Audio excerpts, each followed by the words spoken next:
Hi guys, Bran here, and welcome to my impressions of the Chucky chapter release. I'm sure you can tell by just like my cadence and all that stuff that I am very, very tired recording this. And the reason that is, and hopefully this is a good sign for things to come, a good sign of how I feel about it, is that I just got done with an 11-hour stream. 11-hour stream of playing Dead by Daylight on the day of release. So I feel like that should be a hint as any if you can't put two and two together at the quality of this chapter. So yeah, let's go ahead and run through some of the things that I really enjoy about it and the very, very little things that I don't enjoy. Obviously, talking about first and foremost, good old Chuckster, good old Chucky is a kind of like the best killer design we have had since Wesker. Homie is fun to play as and play against. I played Chucky for about, I kind of went half and half a day. I did like 5.5 hours of Chucky and then 5.5 hours of facing Chucky. So like Chucky is a very complicated character in a good way. Like they have a very, very high skill ceiling. If I could compare them to anything, it's like Blight's Hug Tech, except kind of like as a whole character. Like Pig's Dash except good, and Blight's Hug Tech like as a character. And that's actually really, really interesting. Really, really interesting. Obviously the slice and dice, the dash that he has is very, very good. Very, very good at circumventing loops. The places I found where it was kind of like not the greatest was in like, you know, multiple areas of the map. Like if there was a map that had like multiple pallets that were easily able to be strung together, homie can't necessarily circumvent those as well, but like that would be a problem on like any killer, so I don't think that's necessarily a him thing. But it was where I noticed that like the character was struggling a bit more is when there was multiple pallets close by each other. Otherwise the character is like really, really good. If I was thinking of like just first impressions of like where I'd put them in strength compared to other killers, probably around that like Oni Pyramid Head, like Xenomorph kind of level. In the right hands, this character can put out a lot of work. It's not going to be as easy as some of the other characters, like say like, you know, Nemesis. So like low A, high B is kind of where I'm thinking he probably is going to sit. He's a fairly strong character, but do keep in mind that it's all about riding that skill ceiling that he has, knowing when to dash, knowing when to scamper, knowing when to just kind of like use your stealth to sneak up on somebody. Like this is a character, I was saying this on stream a lot today, this is a character that benefits the most from a player, like an experienced killer player, like somebody who knows how to read the survivors and knows what they're going to do before they do it. This is a character that will fit like a glove, because you're going to be able to hard read the survivors and you have all the tools in your kit to punish them and cut them off from the thing that they are trying to do. So if you are a more experienced killer player, this character is going to fit you very, very nicely. If you're somebody who's like fairly new to killer or not the greatest, you're probably going to have a little bit of hard time getting the most out of this character, mostly because like the dash is a little mechanically weird, at least at first, until you get used to it. It just kind of feels odd. And also, like I said, if you don't know where to send your slice and dice and stuff like that, like if you're not snappy and you're not like good at hard reading the survivors, you will probably be getting less value than like a big streamer you watch or something. So keep that in mind, that he is a little bit more on the more difficult side. But like I feel like those are some of the best design killers in the game, the ones that like have that higher skill cap that you can ride. So yeah, I think Chucky is a very, very good, very, very well designed killer.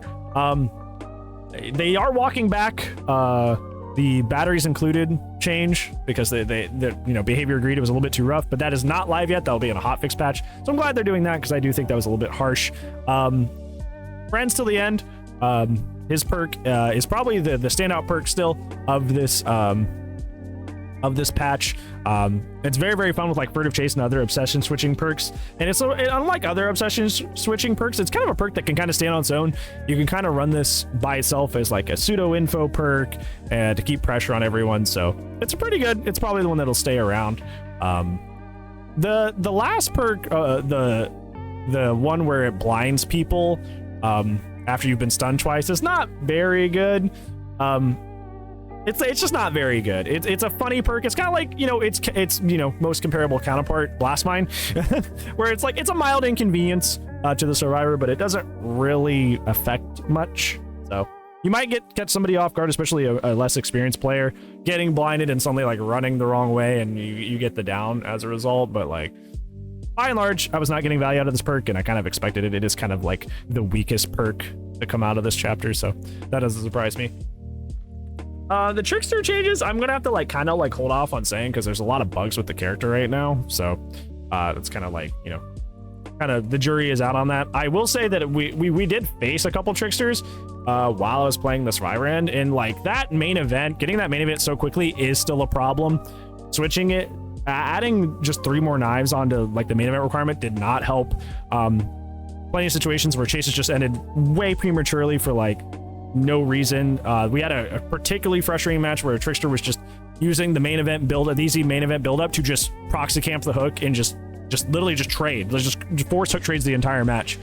And because we weren't in a 4-man and we weren't a 4-man on comms, like we just kind of had to eat that because we just didn't have the coordination to answer it. So it was very, very frustrating, very, very annoying. I still hope they walk back the main event changes.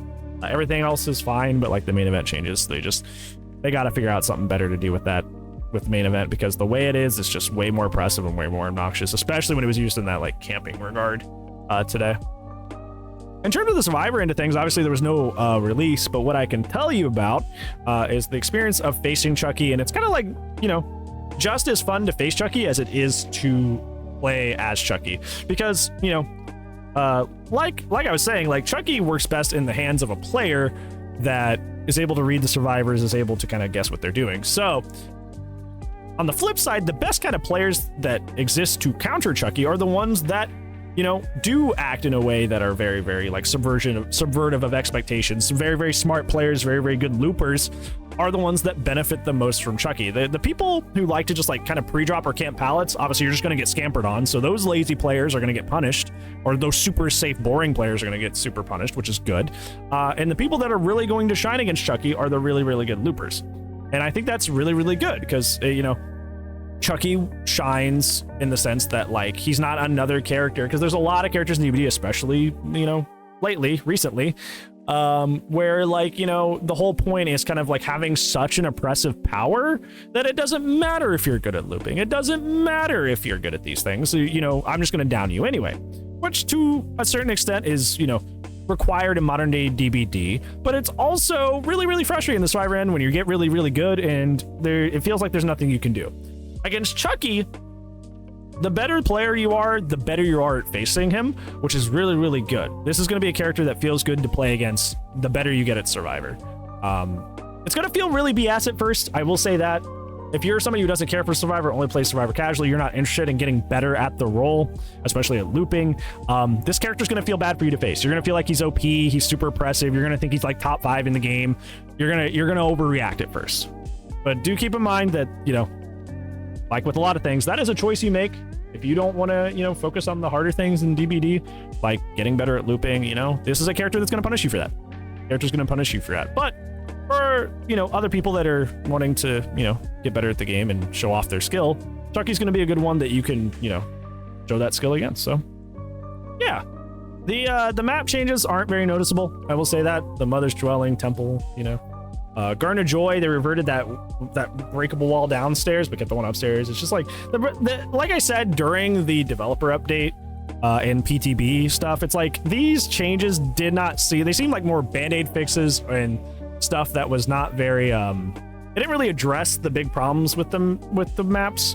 And I still feel that way. Like it was, like I would notice that my matches weren't as difficult on like Mother's Dwelling, but it was only like slightly just because of the size. But like the changes for the maps aren't really that noticeable. So yeah, take with that what you will. Hopefully, I mean, I don't even know hopefully, but like that's probably it. They're probably not gonna go back and look at them again, so we're kind of stuck with the way they are now. There's just small stuff like, especially Garden of Joy. Garden of Joy is still a very, very, very problematic map.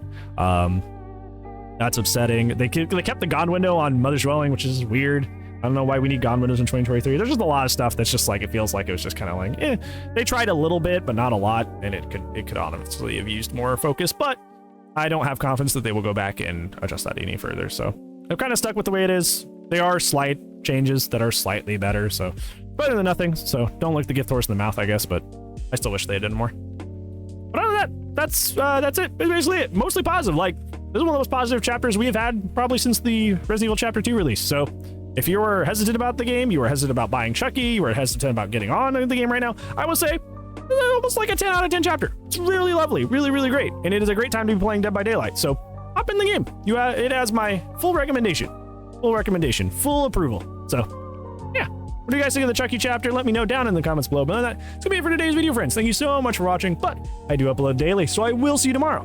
But if I don't, I'll see you when I see you. Goodbye.